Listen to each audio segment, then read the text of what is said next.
సెకండ్లో మీ ముందుకు. చూస్తూనే ఉండండి నిరంతరం వార్త ప్రసారాలు.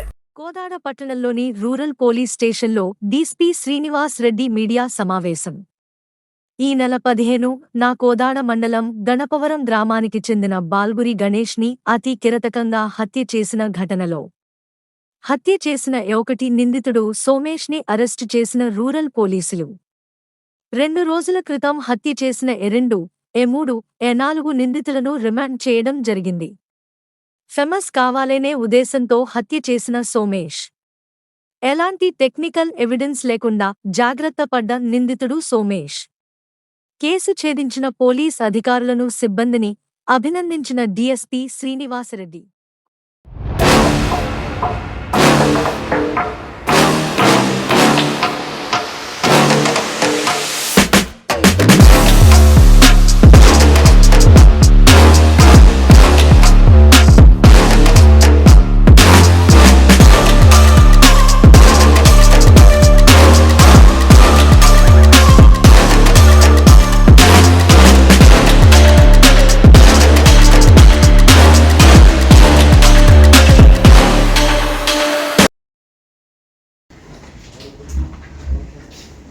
ఈ నెల 15వ తారీఖు గణపవరం చెందిన గణేష్ని అతి దారుణంగా హత్య చేసి దాంట్లో ప్రధాన నిందితుడైన సోమేష్ని నిన్న ఉదయం 12:30 గంటలకి ఉదయనగర్ పట్టణంలో అతని ఇంటి దగ్గర ఉండగా మాకు నమ్మదగిన సమాచారం రాగా మా యొక్క ఇన్స్పెక్టర్ రామకృష్ణారెడ్డి గారు మరియు అదేవిధంగా rural SI Gopal Reddy and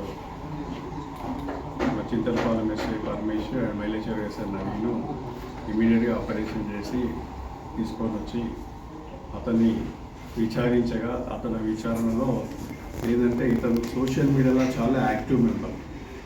చదువుకునే 10th కానీ తనకి సోషల్ మీడియాలో దానిపైన విపరీతమైన అవగాహన ఉంటుంది. ఈవెన్ అతని యొక్క అవగాహన చూస్తే మేము పోలీసు వాళ్ళమే మేమే ఆశ్చర్యం అనేది కలుగుతుంది. అతనికి ఏ విధంగా ఏ యాప్లను ఎట్లా యూజ్ చేయాలి, ఏ డేటాని ఎట్లా వాడుకోవాలి, ఏ డేటాని ఎట్లా డిలీట్ చేయాలి అనే దాని గురించి చాలా సమాచారం ఉంది. అంతేకాకుండా ఇతను ఏ విధంగా నేరాలు చేయాలి, ఏ విధంగా నేరాలు చేసిన తర్వాత ఏ విధంగా తప్పించుకోవచ్చు అనేది కూడా సోషల్ మీడియాలో ఉన్న విపరీతమైన యొక్క ఏవైతే ఉన్నాయో దాంట్లో సెర్చ్ చేసి క్లోజ్ చేయడం కూడా జరిగింది. అందులో భాగంగానే ఇతను ఒక అమాయకులను పరిచయం చేసుకోవడం జరుగుతుంది. అందులోనే బలైన అతను ఈ యొక్క బాల్గురి గణేష్ అమాయకుని పరిచయం చేసుకొని అతన్ని చాటింగ్ చేసి అతన్ని నమ్మించి అతన్ని తీసుకొని వచ్చి ఈ యొక్క ఏదైనా ఒక నేరం చేసి నేను ఒక సెన్సేషన్ కావాలనే ఒక ఉద్దేశం అతనికి ఉన్నది కాబట్టి ఈ యొక్క నేరం చేసి అతనిని అత్యంత క్రూరంగా హత్య చేసి అక్కడ ఎట్లాంటి ఎవిడెన్స్ లేకుండా ఇవన్నీ ఇంతకుముందు ఈ సోషల్ మీడియా ప్లాట్ఫామ్లో చూసినాయి కాబట్టి తప్పించుకొని ఏ విధంగా ఒక నేరం చేసి తప్పించుకోవాలనే ఉద్దేశంతో ఇవన్నీ చేయడం జరిగింది. అతనికి సంబంధించిన ఏదైతే డిసీజ్ ఉందో అతని ఫోన్ను కూడా మనం రికవర్ చేయడం జరిగింది. అంతేకాకుండా ఇతని ఫోన్ కూడా రికవర్ చేయడం జరిగింది. తన ఫోన్లో కూడా ఉన్న డేటా మొత్తాన్ని కూడా ప్రతి డేటాను కూడా ఇతను డిలీట్ చేసినాడు. ఇతని ఫోన్ 256 GB ఫోన్ అయినా కూడా ఎంటైర్ ఫోన్లో ఉన్న జీబీ డేటా అంతా కూడా ఫుల్ అయిందంటే అర్థం చేసుకోండి ఎంత సోషల్ మీడియా ఇతను యాక్టివ్గా ఉన్నాడు అనేది. ఇతని ఫోన్ లో ఉన్న ఎంటైర్ డేటా డిలీట్ చేయడం జరిగింది. దాన్ని రిట్రీవ్ చేయడానికి కూడా మేము పంపించడం జరిగింది.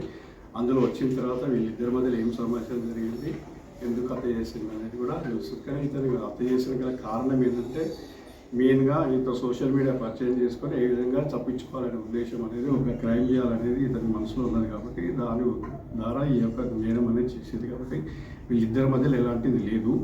దీని గురించి ఫర్దర్గా కూడా పోలీస్ కస్టడీ చేసుకొని ఆ 2 ఫోన్ల నుంచి డేటా వచ్చిన తర్వాత కూడా ఫర్దర్ ఇన్వెస్టిగేషన్ లేకుండా మీకు తెలియజేస్తాము.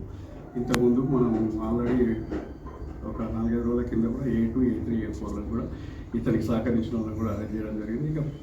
ఇక ముందు కూడా విచారణలో కూడా ఏమైనా ఇతర నిందితులు ఉంటే కూడా వాళ్ళని కూడా కంపల్సరీ అరెస్ట్ చేసి విచారణలో తేలితే వాళ్ళకు కూడా కావాలి. అంతేకాకుండా ఇందులో సాంకేతికంగా మా యొక్క టీం ఏదైతే ఎస్పీ గారి నేతృత్వంలో రామకృష్ణారెడ్డి గారు కానీ మన ఎస్ఐస్ కానీ చాలా ఎలాంటి సమాచారం లేకుండా కానీ ఈ కేసుని అత్యంత చాకచక్యంగా సాంకేతిక ఆధారాలతో చేసినందుకు మా యొక్క టీంని ప్రత్యేకంగా అభినందిస్తున్నాము.